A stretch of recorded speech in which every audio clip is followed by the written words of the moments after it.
Hi, everybody. I apologize in advance for being cooked by the flu, so my voice is not really there yet. But in this video, I want to give a quick comment on a recently sent Section A Unit 1 response, which is context and identity. This one is a response to the January 2024 session. So this is the official one. As you can see, context and identity. What do we have here? Briefly, for starters, two texts, of course.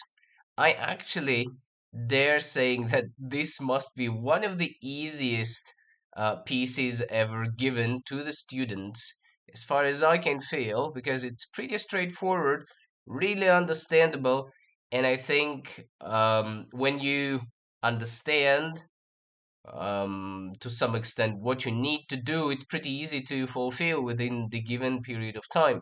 So, long story short, text A is an edited extract of a speech. Elizabeth Wituti, I hope I pronounce it correctly. She's from Kenya, climate activist, speaking in Scotland 2021. The field is ecology and I believe climate change, temperatures on the rise, and all that stuff, everything being dry. So it's a pretty straightforward spoken mode. So she's speaking in front of the people at this COP26, United Nations Annual Climate Change Conference, and I think it's very straightforward. So this information is extremely valuable. You may remember that. We start with this, we understand what the context is. Now we jump to text B. We see that it's an article written by British freelance journalist Sasha Abramsky. So this is written mode already for our notes. We compare this probably. So he's speaking. I hope it's he, by the way. Apologies for not having clarified it before. So they live and work in the USA, and the article was published in Truthout, an online newspaper based in the USA. But they're speaking about the actions that are taken in Europe in regards to the same problem, the climate change and stuff like that. So also pretty straightforward, maybe a little bit more difficult in terms of the content, but the context is very clear in both of these examples. So I like it. I like that the Edexcel board is giving, or it is, has given um, easy texts, easy source material for the students to understand them and make use of them and show possibly their best performance. So now we jump to the response that the student sent me some days ago. I'm not evaluating it in terms of the mark scheme and grading and all that. I want to give my personal take out of my experience, having taught this specification for quite a while, some 10 years, I think, or even more. Um, what, what, what kind of feeling I have, because sometimes, especially at the mock exam sessions, I primarily feel it out, to put it like this, and try to grade it out of what we've done with the students, considering what they are capable of. It makes sense to you. So let's jump and see what we have here. There are some notes. I'm going to clarify that in green we have the context notes. You'll see them, they're related to the contextual factors. Ticks means that it's something valid, it's all right, it's an okay point. Brief review of what's been found by the student. Nice, if time allows. So we go straight to the beginning. I like that there is a comparison right from the beginning about the context. So the student says text A, spoken mode, speech, written mode in text B, article. So it means that at least partially the information in bold at the beginning of each text has been used, which is quite nice. I would also give details to the field. I believe the field is not really mentioned. An annual climate change conference, so it's only about the name of the conference. So what are they speaking of? Yeah, one speaks in spoken mode, and another one writes about it. Probably the audiences can be mentioned here as well, but overall, nice introduction. So after that, we have this text they uses present past tense, and I think that, well, we usually want to put something like this. It's my suggestion. So we'll have it here.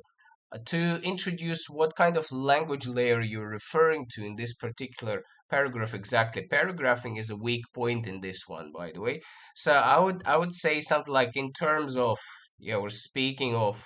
So here we're gonna have in terms of grammar or even tenses, yeah, to speak in particular. We have this in text A. There is the so put it here. So in text A, there is the use of present and past tense to highlight the ongoing climate changes. This is nice. Yeah, two highlight already, so we see this. This is very good. After that, there is the field. So probably we want to say that the change related to starvation and everything, or the changes in climate overall, is the field, is the main field. So field, by the way, is something missing. So let's say that field is missing. We would just put it, it must be somewhere, okay, at least mentioned, probably compared to, but at least mentioned as one of them, as one of those contextual factors we should not forget. So it's written nicely. Then we have the past and present tense in her personal anecdote. So this is the form. So the student writes that the use of tenses helps to present a personal story. I like the transition which happens after, as far as I remember, which is the use of pronouns, which helps to sustain the tone. It's all right. So we move on. So this is a clear point here, right? More or less, it's done. It's also there's some quotation. I don't really like the use of quotations, frankly, because we really want to give words and word combinations rather than sentences. Yeah, especially sentence example is not really valid for grammar, especially when you speak about tenses. So it's rather about the use of verbs, but still. So after that, we jump to text B, which is a nice transition. It shows that we are probably trying to compare something, or we have not forgotten about the second text. So Sasha Abramsky in text B utilizes the same thing, speaking about climate change. Again, field here, yeah, climate change is our field. However, from the point of view of a father on holiday into the heat wave in Europe, so this is basically the field, right? It's not really about the it is about the second text, yes. It is about the topic, yes, as in the previous one, but we do not see any comparison here, right? What we see here is that we have the first person, which is really nice. It is grammar. So we either want to highlight that, it's the use of pronouns, which means that we do not really compare. Yeah, we highlight that it exists. In my opinion, it's a little bit better, and I give this comment closer to the end, that you really stick to the comparison. Okay, so you find the points for the comparison. So here we're having first person, again, personal experience. Nice. It relates to the similarity that we have the personal anecdote before. Nicely done. So the word heat apocalypse in Europe, uh, personal anecdote mentioned here. So there is a comparison, which is highlighting similarity, yeah, on in terms of grammar. Nice. The thing we're missing here, I believe, is tone. I probably have missed to say it. It feels like the personal anecdote is really the tone, yeah. So the tone for both is personal. What helps to make it personal? On the one hand, in first text, it is the use of past and present. And in the second one, it is the use of personal pronouns, first person, which is all right. Also, speaking of the function, in red, by the way, in orange rather, like here, these are the points that I think can be restructured or made better. So we have to inform and persuade, which is nice. It implies the function, and I highlight it here. So really, adding to the field, we really want to state that there is another contextual factor of function. And then it makes even more sense, even though this is a nice piece. So third person is also mentioned after that. So there is a change from the first person to the third person in use. And we then have to, of course, which is done here, I think, speak about like why is it done? Yeah, what's the function of it? Moving on to criticize. Okay, it is again implied that the function here. So we could have written about the first function as to inform and persuade using personal anecdote. And there is another function, maybe it is a sub-function, not the main one, yeah, just casually in the middle, that it is moving to criticize the governments in Europe. Okay, and by the way, in comparison to text A, the lady there does not criticize. She's being very, very polite. She implies a lot of things in order to persuade them using the implication, which is the discourse and pragmatics level, yeah, rather than speaking directly, which probably should be a nice comparative point on the basis of either hidden meaning, implied meaning, or functional of the context and function in particular. So we move on. Formal, serious, tone. Tone is mentioned, finally, nice. And I've got a question here. What makes it formal, serious? Because I believe that before, the point is not really related to this. So it's about criticizing President Macron. I think we need to put something like president here as well, or Emmanuel Macron, to sound more formal, and respectable. Yeah, respectful. That's the word. To sound more respectful. Consequences of all that. Okay, we just jumped that. Tone is mentioned. Nice. Then after that, declarative, imperative. So some more terminology. Declarative sentences. Sorry. Imperative simple sentences. Nice. So we jump to syntax, which is not really mentioned. Yeah. We can again put in terms of syntax in particular. We have declarative, imperative simple sentences, I would say, even though if you say that imperative and you give one example of the verb, must be still related to grammar. So we just don't forget that there can be this introduction. I also suggest giving more than one example. So that's why need is in orange. Do we have any other modal verbs? Do they have the same function? Do they not? So it's a good point to add to the examples. After that, we have a quotation. Please open your hearts. So the point about politeness is being made, but the word politeness principle or polite tone or anything is not really mentioned. So that's my comment here. Low frequency lexemes, nice, nice. Provoking and to the point is there are limits. I'm saying limits to what? To their weighting. So overall, this is a nice point about the use of lexes to highlight something. So let's reread. This creates a formal tone, also making the speech more provocative and to the point as there are no time limits. Okay, so it can be given a plus, I think, overall. It reads nicely. So after that, we jump to the identity, I believe. No paragraphing. So if we jump to the identity, I believe there may be another paragraph. As a Kenyan-born woman who probably speaks English as a second language, perhaps her use of low-frequency lexemes could be her trying to assimilate and align with her audience. Audience is mentioned for the first time. Nice. Accommodation with the word assimilation. Nice. I really like this point. I think that it's among the strongest in the work.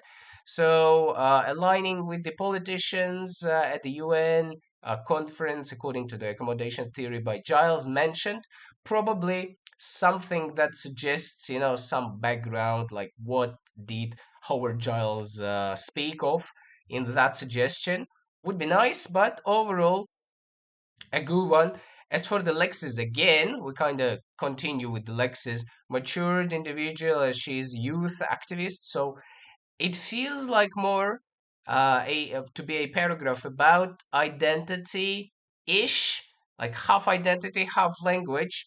So probably we can also use the word identity somewhere here as well. She's building or she's saying, she says directly at the beginning, by the way. Let's quickly check that I am a youth and climate activist from Kenya. So you can she uses a direct statement, yeah, to present her identity. That's another good point to be added. Imperative sentences with no function, I believe here. This paragraph, however, goes with a comma usually. Um, this one speaks about text B, doesn't it? Yes, Sasha Bromsky already. I believe that this one is a little bit weaker, so it's kind of a addition to the what's been said previously. However, he uses long descriptive sentences. Yeah, so this one is about descriptive sentences. Also, here they are. Storytelling. Yes, yes, yes. Simply for the UK infrastructure withstands triple digit temperatures. So that's a big, you see, this is a lot of quotation. If you quote a lot, it must be pretty justified, okay? But this point at the beginning was about the descriptive sentences. Yes. What's the outline? What's the micro conclusion we're making? He is authoritative while he's speaking of the importance of action. He is demanding it rather than a plea for help. Okay, he's demanding by describing. I think that's implied. Yeah, more or less. All right. All right. So we can also put a plus in here, not to forget that there is something. Again, we come back to speaking about text A and we're asking, should it be a separate paragraph? What we're speaking of, yeah. What should be the introductory phrase here in terms of speaking of what? Text A, where she uses repetitive rhetorical device. So we're speaking about rhetorical device. Emotional tone, yes, emotive language. Decisions you make here, this tragic, I didn't get it. Rhetorical device is final, however, it's a cry for help, pleads. Again, do we have more? That's my regular question. More? Do we have more? And after that, we can ask, do they function in the same way? Where are they? What do they highlight? Yes. What is their rhetorical function? So when you come to the rhetorical devices, it's a good idea to really combine them and see their functional side. All right. It makes it the best possible way to present them. So after that, this could be linked to the theory that men are direct. Okay, something about another theory. Usually people forget about theories and stuff like that, and names of people, even though there is only one name of a scientist. It's at least it's something, yeah. Some theories as well. Direct using imperatives. Women are indirect, nice. Direct for men, indirect for women, and so on and so forth. Usually, everything that can be doubted in practice, but linguistically, for some reason, it still exists. Sorry. However, these are two different aspects of climate change. Yes, pledged text B, British born. Again, I'm thinking that identity should be highlighted in this part because we speak about British criticizing Europe and Kenyan born, appealing to have some response and action. So we move on. The issues, while serious, do not reach the some life-altering circumstance facing the Kagans dying of starvation. Probably this part speaks about some subfield, and for some purpose of this subfield, we need to mention that, referring to the context. Again, uses repetition, nice, verb act, and determine to highlight urgency. I believe there is the whole sentence which is being repeated, if I remember rightly. And this sentence is please open your open your hearts. Here it is. Please open your hearts.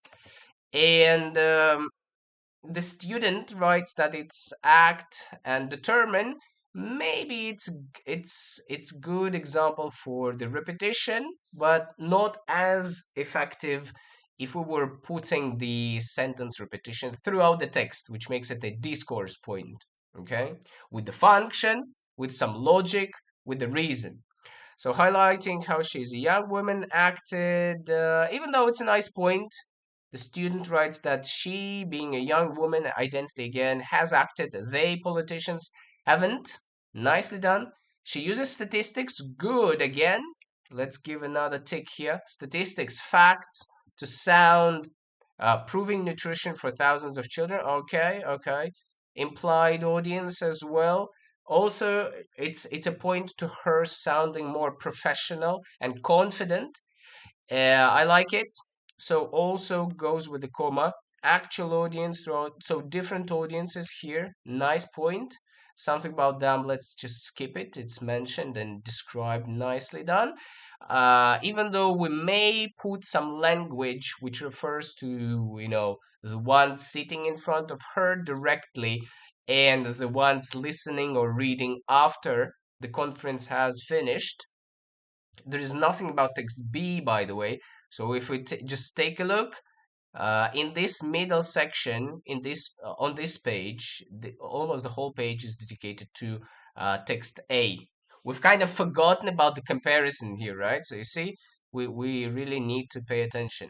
So this American-based company writing about Europe, I think this is the part about text B somewhere here. Much like how text B, yeah, here it is mentioned. All right, apologies. Kind of, yeah, more or less roughly equally put. The format of the article allows means that has wide-reaching audience. So here we speak about the audience, okay? American-based company. I'm writing any examples, proofs, specifics. So this sounds descriptive, okay? No quotations, only summary, description. After that, both texts A and B. Nice. This is a good introduction, implies that you're going to compare something. Standard English with varying levels of formality. Nice. Text B uses lexes and direct colloquial dialects. Sounds like a summary. I would come to some conclusion. Used by the British Globe Stowed lexes specific for the geography. Highlights the difference in the accommodation theory. Okay. Accommodation again, assimilate for Lexus the speaker. It's a repeated point, but for the conclusion, it probably is all right. Text B, however, writing to an American audience, so his British-born man does not change or assimilate his Lexus. Okay. However, again, this could just be because it's an article and articles value interesting characters. Yes, I would just doubt the use of the modal verb could. If you're writing, don't doubt. Here it's doubt. Don't doubt. Okay, just put it in a form that you see it full stop. You don't doubt seeing it. You know what I mean? So text B also employs discourse markers, nice another term. Meanwhile, now which allow the reader to formulate his points. Yes, also discourse sequence of points, functions, etc. So we need to consider paragraphing and the structure of the article. Like what sense, what function do these meanwhile, now, however, also, additionally, etc. have? Yes. How do they help to structure the article as a whole? Text A does not. It uses only simple imperative declarative sentence highlighting urgency. Text being an article. Nah, it's kind of, it feels like cramming. Yeah, it feels like narrowing the spiral and cramming everything that's been said into one final paragraph without losing anything. It feels alright, but probably we may finish up with a no conclusion, but rather to speak more about the identities, which people usually forget, by the way. So you compare the identities as a summary for your comparative of the language in use and the contexts, okay? It's just a suggestion. It feels nice. So I'm highlighting that paragraphing is a real need here. It's not really clear. In terms of structure, I would say that it's more or less, I would just, again, having added paragraphs, it will be easier to see what should go where, probably in different places. And another thing is that I really like when you found something in both texts, okay?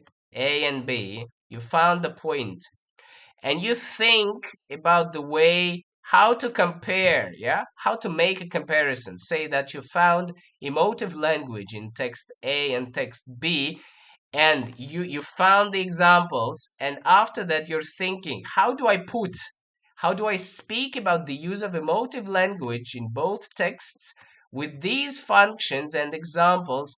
What are they for? Yeah, what is the comparison I'm making here? I think this is a very nice, very strong structure. So if you can really achieve this, you're hitting the right spot. Okay, I can feel that my voice is dying right now. Thank you, and I hope it's been a useful one. Good luck with the beginning of your examinations. I believe that the third unit is the first one to go. So good luck, and I see you in the next one. Bye bye.